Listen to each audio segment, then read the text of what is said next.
The live TV, सच सबसे आगे।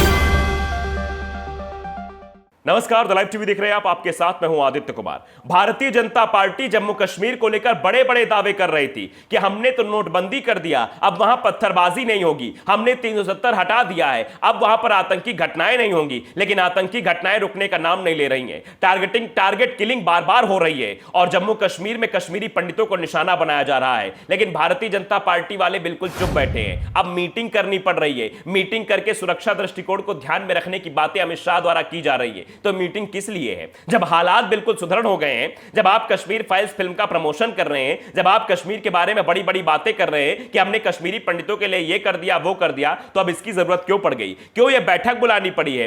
क्यों कहना पड़ रहा है कश्मीर के में लोगों के बीच दहशतगर्दों का आतंक हो गया है? क्यों अमित शाह को उच्च स्तरीय बैठक बुलानी पड़ी है? क्यों अजीत डोभाल से बात करनी पड़ी, फिर एलजी से जाकर बात करनी पड़ेगी? ऐसा क्यों हो रहा है यह आप भली भांति जानते हैं। दरअसल जम्मू कश्मीर के नाम पर भारतीय जनता पार्टी सियासत करती हुई नजर आती है, लेकिन जम्मू कश्मीर के बारे में, उनके हालातों के बारे में कभी भी सुध लेने का समय भारतीय जनता पार्टी के पास नहीं रहा है। जब किरकिरी हुई तो यह आपातकालीन बैठक बुलाई गई है, जिस बैठक में आंतरिक सुरक्षा को लेकर बातचीत हुई है। अब आंतरिक सुरक्षा को लेकर क्या बातचीत हुई, इसका आप अंदाजा लगा सकते हैं। तो भारतीय जनता पार्टी और गृह मंत्री अमित शाह और साफ तौर प्रधानमंत्री जी बताएं कि अभी तक जो दावे और वादे किए जा रहे थे कि जम्मू कश्मीर में हालात बिल्कुल ठीक हो गए, क्या वो सिर्फ मजाक था? क्या वो जम्मू कश्मीर के लोगों के साथ धोखा था? या पूरे देश में यह छवि बनाने की कोशिश की जा रही थी कि हमने तो नोटबंदी कर दिया तो जम्मू कश्मीर के हालात ठीक हो गए, हमने तो धारा 370 हटा दी, 2 यूनियन टेरिटरी बना दी, तो अब वहां पर हालात बिल्कुल सामान्य हो गए हैं। लेकिन क्या जम्मू कश्मीर में हालात सामान्य है? ये बैठक ही बहुत कुछ अपने आप में कह देगी।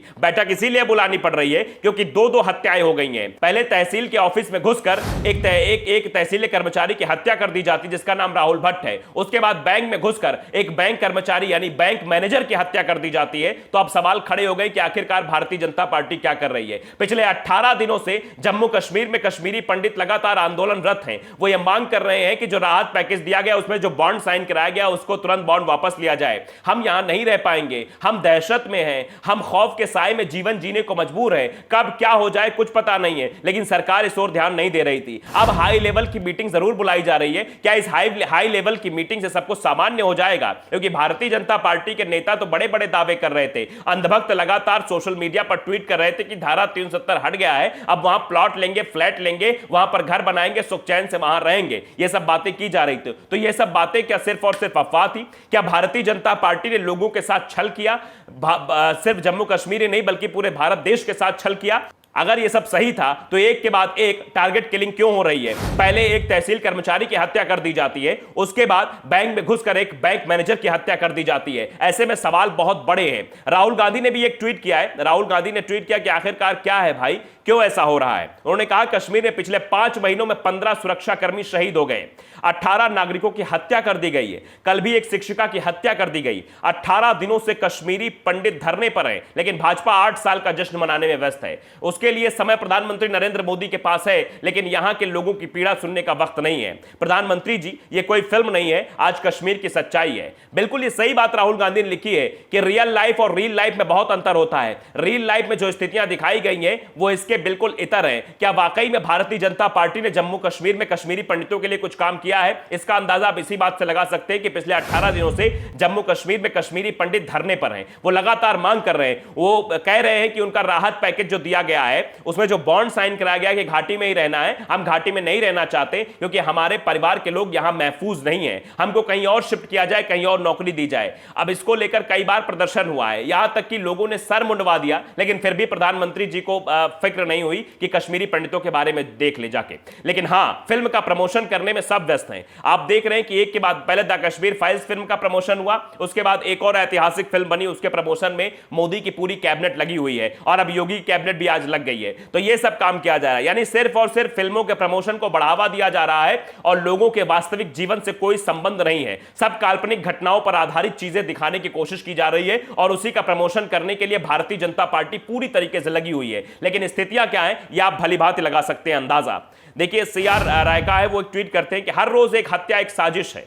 क्या साजिश है? एक सवाल उठाया है कि हर रोज एक हत्या हो रही, क्या यह साजिश है? फिल्म प्रमोशन छोड़कर कश्मीर पर ध्यान जरूरी है माननीय अमित शाह जी, होम मिनिस्टर साहब, होम मिनिस्टर साहब ने ध्यान तो दे दिया है। अब ध्यान भी इसलिए दिया है क्योंकि फजीहत हो रही थी, लगातार लोग ट्वीट कर रहे थे, लगातार सवाल कर रहे थे, कश्मीर की हालत बेहद खराब है, लेकिन सुनने कोई तैयार नहीं है। देखिए तस्वीर भी साझा की गई कि पहले तहसील कार्यालय में घुसकर आतंकियों ने सरकारी कर्मचारी की हत्या कर दी और अब बैंक में घुसकर आतंकियों ने बैंक मैनेजर की हत्या कर दी। आतंकियों के अंदर इतनी हिम्मत कहां से आ रही है? ये वहीं से आ रही क्योंकि ये इन लोगों ने बता रखा है कि सब कुछ सही है, कहीं कोई दिक्कत परेशानी नहीं है, सब कुछ एकदम शांत माहौल है जम्मू कश्मीर में। कश्मीरी पंडित हो या फिर अन्य लोग हो, बहुत सुख और चैन के साथ रह रहे हैं। लेकिन हकीकत क्या है ये आप बखूबी जानते हैं।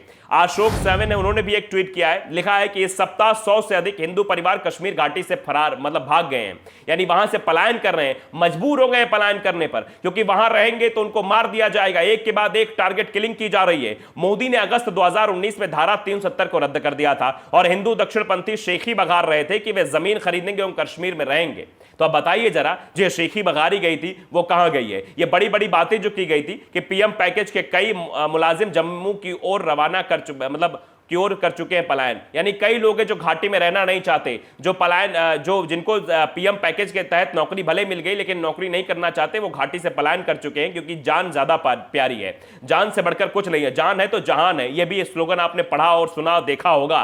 तो उसी को लेकर अब वो लोग काम कर रहे हैं, लेकिन हाँ सुनने को कोई तैयार नहीं है। फुटेज भी जो सामने आया वो अपने आप में बहुत सवाल खड़े करता है। दरअसल ये आप सीसीटीवी फुटेज आपकी स्क्रीन पर देखिए, कैसे जो है बैंक मैनेजर की घुसकर ऑफिस में हत्या कर दी गई। देखिए पहले एक आतंकी घुसता है और फिर बंदूक निकालता है, सीधे तौर पर उस बैंक मैनेजर की हत्या करके वहां चला जाता है। कश्मीर के कुलगाम में यह घटना हुई है, आतंकी ने बैंक मैनेजर को गोली मारी है, जिसका सीसीटीवी फुटेज सामने आया है। अब लोग सवाल पूछ रहे हैं, प्रधानमंत्री जी बताइए, आप 8 साल के कार्यकाल का जश्न मनाने के लिए शिमला पहुंच जाते हैं, बड़ी बड़ी बातें हो जाती, लेकिन क्या वाकई में उन लोगों का दर्द सुनने के पास आपके पास वक्त नहीं है कि उन लोगों का दर्द भी सुन लें, उन लोगों की पीड़ा भी समझ लें?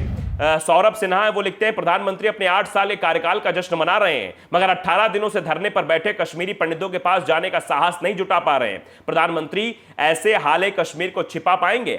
#बीजेपी कश्मीर फाइल्स, ये लिख रहे हैं कि बीजेपी के समय की कश्मीर फाइल्स है। क्या इस बारे में कहानी बताने की कोशिश की जाएगी? क्या इस पर भी एक फिल्म बनाई जाएगी कि भारतीय जनता पार्टी ने बड़े बड़े दावे तो कर दिए थे कि नोटबंदी कर दिया तो पत्थरबाजी खत्म हो जाएगी, 370 हटा दिया तो आतंकी घटनाएं कम हो जाएंगी, हमने कश्मीरी पंडितों के लिए बहुत सारा काम कर दिया है, लेकिन क्या खाक काम हुआ है? आज कश्मीरी पंडित सड़कों पर हैं, आंदोलनरत है, अब मीटिंग बुलाई जा रही है। यह मीटिंग क्यों बुलाई गई भाई? क्या जरूरत थी मीटिंग बुलाने की? आपने तो कह दिया था कि सब कुछ सही है जम्मू कश्मीर में, फिर क्या जरूरत पड़ गई मीटिंग बुलाने की? मीटिंग बुलाने की इसीलिए जरूरत पड़ गई ना कि जम्मू कश्मीर के हालात बद से बदतर होते चले जा रहे हैं, इसीलिए हाई लेवल की मीटिंग बुलाई गई है। और मीटिंग में क्या कुछ हुआ है? दरअसल जो टारगेट किलिंग बढ़ रही है उसको लेकर गृह मंत्री अमित शाह, एलजी मनोज सिन्हा समेत अन्य मीटिंग कर रहे हैं और कहा जा रहा है कि राष्ट्रीय सुरक्षा सलाहकार अजीत डोभाल भी इसमें मौजूद हैं। अजीत डोभाल की यह मीटिंग जम्मू कश्मीर में बढ़ रही बड़ी टारगेट किलिंग को लेकर हुई है। कल ही गृह मंत्री अमित शाह जम्मू कश्मीर सुरक्षा स्थिति की समीक्षा करने वाले हैं। घाटी में बढ़ रही टारगेट किलिंग की घटनाओं की जानकारी जम्मू कश्मीर के उपराज्यपाल